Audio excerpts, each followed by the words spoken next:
everyone, welcome back to Webtech Tutorial.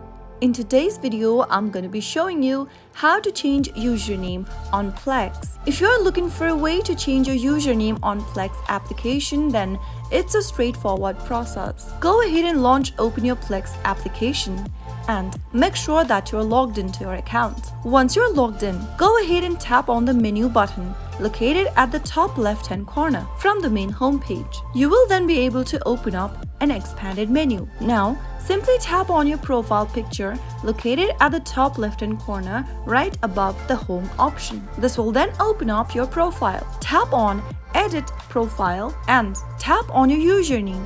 You can now go ahead and type in a username you'd want to change to.